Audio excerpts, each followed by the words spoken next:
तो मारणारा निशांत शुक्ला हा कॅब ड्रायव्हर, हो हे नाव मी मुद्दामून सांगतोय कारण तो परप्रांतीय आहे. परप्रांतीयांवरचा राग म्हणून नाही, पण ही जी मुजोरी आहे ना, ती मुजोरी लक्षात आली पाहिजे याकरता. आणि इथे जर मराठी नाव असतं तरी मी सांगितलं असतं, पण एक तुम्हाला नक्की सांगतो, मराठी माणसाला त्याच्या चुकीची जाणीव करून दिली तर बहुतांशी वेळा ती चूक स्वीकारतो आणि फार तर त्या व्यक्तीसमोर तो गुन्हा पुन्हा करणार नाही आणि मला काहीच होऊ शकणार नाही, माझ्या मागे माझ्या प्रांताची ताकद आहे, अशा प्रकारची मस्ती मास्त नाही आहे ना डोक्यात. तसा असेल तर तो उतरवावा लागेल. पण जर कोणी इथे आमच्या प्रांतातलाही जर कोणी असा वृद्धाला मारहाण करत असेल अशा गोष्टी थांबवल्याबद्दल, तर त्यालाही त्याची किंमत मोजावी लागेल. अशा प्रकारची एक जरब कायद्याची निर्माण झाली पाहिजे. याला विकसित भारत म्हणत नाही, याला 2047चा भारत म्हणत नाही. जिथे माणसांच्या संवेदना दुसऱ्यांसाठी मेलेल्या आहेत, तो देश असू शकत नाही, ते गुंडांचं राज्य आहे. नमस्कार, द उदय निवडकर शो मध्ये आपल्या सगळ्यांचं मनपूर्वक स्वागत. प्रेक्षको, ठाण्यातला वर्तकनगरचा भाग, संध्याकाळची वेळ, 70 वर्षाचं दस्तूर नावाचं सिनियर सिटीजनचं दाम्पत्य सहज फिरायला निघालेलं. रस्ता ओळखीचा, फुटपाथ ओळखीचा, त्याच्यावरचे किरकोळ विक्रेते, दुकानदार सगळेच ओळखीचे. सगळ्यांसाठी हे एक अत्यंत आदरणीय, सालस, रुजू स्वभावाचं, नम्र स्वभावाचं असं हे दाम्पत्य. तिथं एक कॅब ड्रायव्हर येतो, आपली गाडी पार्क करतो आणि बाहेर येऊन पचापच थुंकायला लागतो, चेहरा धुवून तिकडे चूळ भरायला लागतो. आजोबा हे सार्वजनिक जीवनात लोकांनी कसं वागावं याच्याबद्दल आग्रही असतात आणि तसं असलंच पाहिजे, प्रत्येकाने असलं पाहिजे. ते त्याला वॉर्निंग देतात अतिशय सभ्य शब्दात, कारण त्यांना हार शब्द आयुष्यात कधी वापरताच आले नाहीत. सभ्य शब्दात त्याला वॉर्निंग दिली की अरे बाबा असं करू नकोस. कॅब ड्रायव्हर भडकला, रस्ता तुम्हारे बाप का है क्या. आजोबांनी त्याला आणखीन कडक शब्दात सुनावलं. बाचाबाची सुरू झाली आणि बघता बघता त्या तरुण कॅब ड्रायव्हरनी त्यांच्यावर तुफान हल्ला केला. इतका हल्ला की शेवटी खाली पडलेला दगड उचलला आणि तो त्यांच्या डोक्यात घालतोय की काय अशी परिस्थिती निर्माण झाली.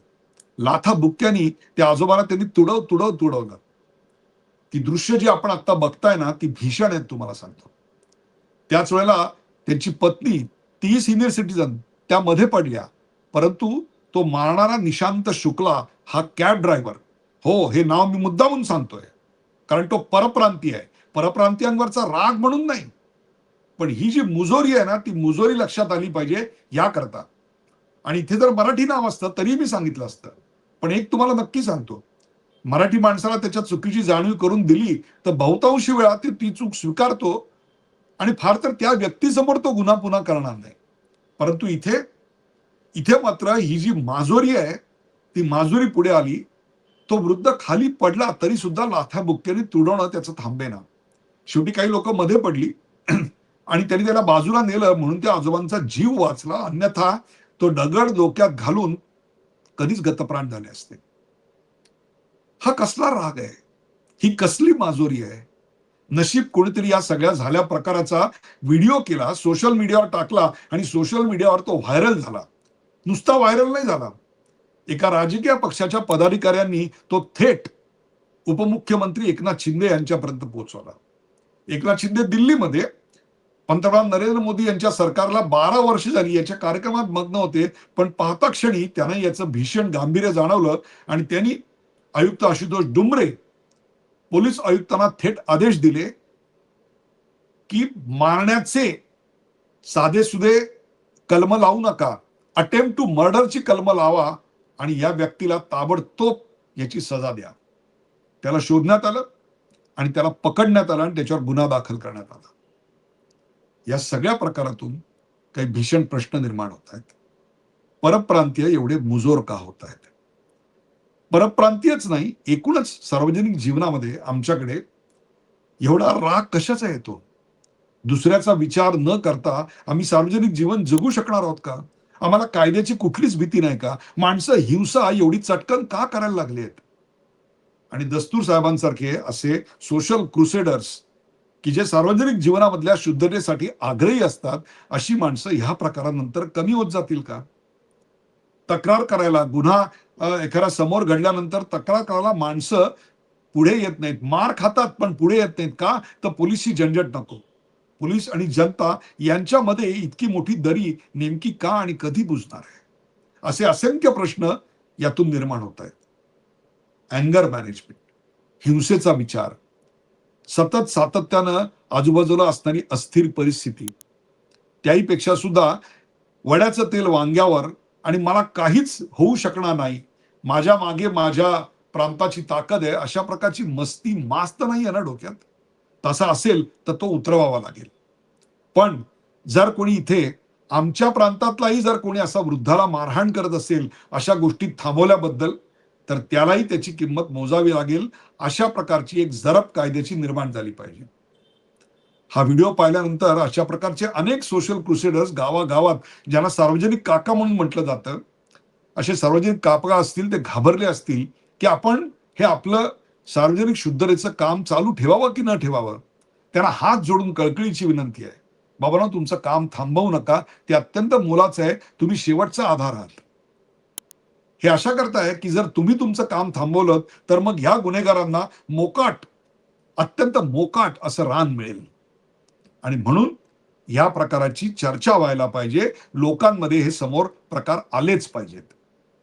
आणखीन एक महत्वाची गोष्ट, सार्वजनिक स्थळी कसं वागावं याचं शिक्षण आम्हाला आमच्या कुटुंबामधून, आमच्या शाळेमधून दिलं जात नाही. सिव्हिक सेन्स किंवा नागरिक शास्त्र आम्हाला शिकवलेलं नाही. एखाद्या प्रसंगी आम्ही कायदा तोडतो, याला प्रतिष्ठा मिळते. आज तुम्ही कुठल्याही देवळात जा, ओळीनं चपला काढलेल्या तुम्हाला कधी दिसणार नाही. का?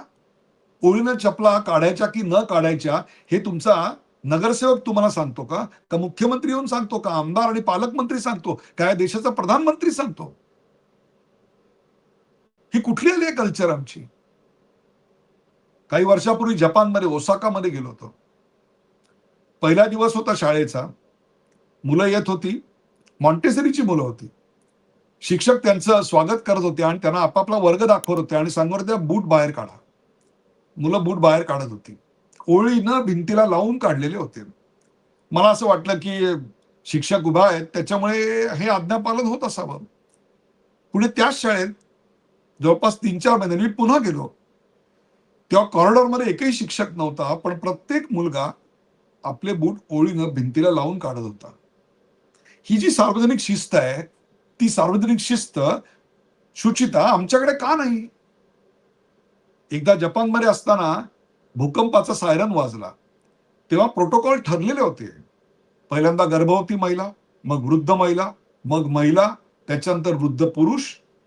हे सगळे शांतपणे बाहेर पडले. कुठेही गडबड गोंधळ, मी आमदाराचा मुलगा आहे, मी खासदाराचा मुलगा आहे, मी याव आहे, त्याव आहे, मी चीफ सेक्रेटरीचा मुलगा आहे, कुठेही काही नाही. कोणीही त्यात वेगळा नव्हता. सगळे शांतपणे उतरत होते. ज्या शाळेचा मी तुम्हाला उल्लेख केला, त्या शाळेतले संस्कार इतके घट्ट होते की आठवड्यातून एक दिवस प्रत्येक मुलाला 2 तास शाळा साफ करायला लागायची. मग तो मुलगा कोणाचाही असो, उद्योगपतीचा, सर्वोत्कृष्ट उद्योगपतीचा मुलगा सुद्धा शाळा साफ करायचा. आणि त्यात केवळ वर्ग आणि कॉरिडॉर नाही, तर संडास सुद्धा साफ करायला लागायचे. मग तुम्हाला स्वच्छतेची किंमत कळते आणि कुठलंही काम तुम्ही हलकं समजत नाही आणि सार्वजनिक शुद्धतेला महत्व दिलं जातं. असं मी कित्येकदा पाहिलेलं आहे परदेशामध्ये, की एखादा रंगलेला सामना असतो, तेव्हा लोक काही पिझ्झा खातात, काही शीतपेय पितात, पण जाताना प्रत्येक जण आपापलं जे काही त्याचे कार्टन्स असतील, बाटल्या असतील, त्या उचलून घेऊन जातात आणि डस्टबिनमध्ये टाकतात. आमच्याकडे हे चित्र का दिसत नाही? आणि ह्याच्याबद्दल बोलणाऱ्या माणसांना आम्ही अशी जर मारहाण करणार असू, तर विकसित राष्ट्र आणि समर्थ भारत म्हणजे नेमकं काय? कुठलीही तुम्ही सरकारी कार्यालय बघा, त्याच्या कोपऱ्यात त्या भिंती रंगलेल्या असतात आणि त्याच्यावर काय उपाय म्हणून आम्ही काय करतो, तर तिकडे देवाधर्माच्या टाईल्स लावतो. अरे जिथे थुंकतो तिकडे आम्ही देवाच्या टाईल्स लावतो. कुठल्याही लिफ्टमध्ये जा, लिफ्टमधून एका मजल्यावरून दुसऱ्या मजल्यावर जाताना त्या मधला जो पांढरा भाग आहे त्याच्यात इन्व्हेरिएबली तुम्हाला थुंकलेलं आढळतं. अरे तुला रिपेअर करायला बोलवलंय लिफ्ट का थुंकायला बोलवलंय? सगळ्या ठिकाणी कोपरे हे लाल का? टॅक्सी रिक्षाचे स्टँड असतात, त्या स्टँडच्या इथला रस्ता हा असा हुसेनच्या पेंटीने रंगवलेला का असतो? टोल नाक्यावर तुम्ही उभे राहा, 70-80 लाखाची गाडी तुमच्या पुढे असते आणि पचकन कोणतरी दार उघडतो आणि थुंकतो आणि त्याची त्याला काही किंमत वाटत नाही, लाज वाटत नाही. आणि तुम्ही सांगायला गेलात तर हे रास्ता तुम्हारे बाप का आहे क्या म्हणून तुमची इज्जत काढली जाते. आणि अशा वेळी तुमच्या बाजूनं प्रत्येक वेळी बघणारे समोर तुमच्या बरोबर येतीलच असं नाही. हे सगळं चित्र बदलायला पाहिजे आणि याकरता सामाजिक जाणीव समृद्ध व्हायला पाहिजे, ट्रेनिंग व्हायला पाहिजे. अगदी शिकले सवरलेले विमानात सुद्धा असं वागताना बघितलेत मी. इनवेरिएबली आठवड्यातनं दोनदा विमान प्रवास, दोनदा 4 वेळा विमान प्रवास करावा लागतो. आणि मी बघतो विमान उडालं की लगेच मोबाईल समोर ठेवणार आणि त्याच्यावर एखादी अचकट विचकट फिल्म किंवा चित्रपटातली गाणी चालू करणार. अरे बाबा इयरफोन लाव की तू. पण इयरफोन लावणार नाही, इतरांना त्रास देणार. आणि आपण एअर होस्टेसकडे तक्रार केली की तुमच्याकडे असे बघणार की आत्ता मारतोय का नंतर मारतोय. याला विकसित भारत म्हणत नाहीत, याला 2047चा भारत म्हणत नाहीत.